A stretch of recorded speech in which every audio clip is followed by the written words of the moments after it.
Taste the Daily. தமிழகத்தின் Hussain bolt என தன்னைத்தானே நினைத்துக் கொண்டிருக்கும் மாரத்தான் அமைச்சர் மாசு மக்களை பற்றி துளியேனும் சிந்திக்கிறாரா என்கிற சந்தேகம் எழுந்திருக்கிறது. காரணம், சென்னையில் டெங்கு மற்றும் ஃப்ளூ காய்ச்சலால் தினமும் 5000த்திற்கும் மேற்பட்டோர் சிகிச்சை பெற்று வரும் சூழலில் விழிப்புணர்வு ஏற்படுத்த வேண்டிய சுகாதாரத்துறை வீட்டு முறை வைத்தியங்கள் குறித்து வினோத விளக்கம் கொடுத்திருப்பதுதான். பொதுவாக காய்ச்சல் பரவல் அதிகரிக்கும் சூழலில் அரசு தரப்பில் இருந்து யாரும் அலட்சியமாக இருக்க வேண்டாம், காய்ச்சல் அறிகுறிகள் இருந்தால் உடனே மருத்துவமனைக்கு வாருங்கள் என்றுதான் விளம்பரம் செய்யப்படும். ஆனால் திறனற்ற ஸ்டாலின் ஆட்சியில் டெங்கு ஃப்ளூ காய்ச்சல் இருப்பவர்கள் வீட்டில் ஆவி பிடித்து துளசி இலையும் கற்பூரவள்ளி இலையும் சாப்பிட்டால் போதுமென பொது சுகாதாரத்துறை பத்திரிகையில் அறிவுறுத்துகிறது.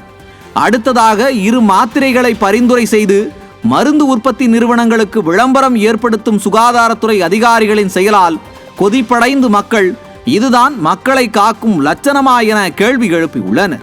ஓடினால் உடம்புக்கு நல்லது என தனது ஆரோக்கியத்தில் கவனம் செலுத்தும் மாரத்தான் அமைச்சர் காய்ச்சல் முகாம்களை நடத்தி மக்களை காப்பாற்றுவாரா அல்லது வழக்கம் போல மக்களை தவிக்க விடப் போகிறாரா என பொதுமக்கள் கேள்வி எழுப்புகின்றனர்.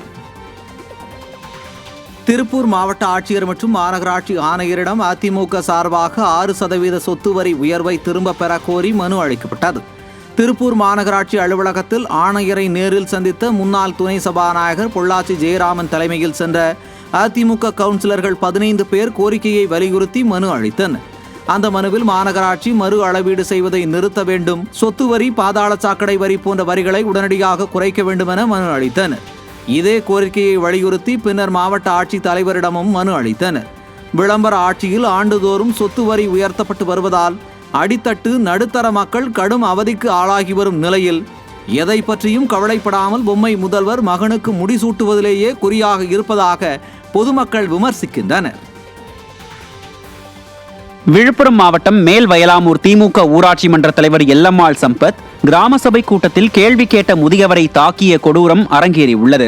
மேல் வயலாமூர் ஊராட்சியில் 50 பேர் கூட பங்கேற்காமல் நடைபெற்ற கிராம சபை கூட்டத்தில் சொற்ப நபர்களே இருந்த நிலையில் அது பற்றி கேள்வி கேட்ட முதியவரை ஊராட்சி மன்ற தலைவர் எல்லம்மாள் சம்பத் தாக்கியதோடு மட்டுமல்லாமல் அவரது மகன் மற்றும் கணவர் முதியவரை அநாகரிகமாக பேசி மன உளைச்சலுக்கும் ஆளாக்கி உள்ளனர்.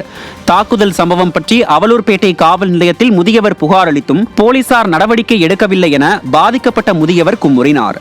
நிர்வாக திறனற்ற திமுக ஆட்சியில் குண்டர்கள் தான் ஊராட்சி மன்ற தலைவர்களாக உள்ளார்களா என மக்கள் கேள்வி எழுப்பியுள்ளனர்.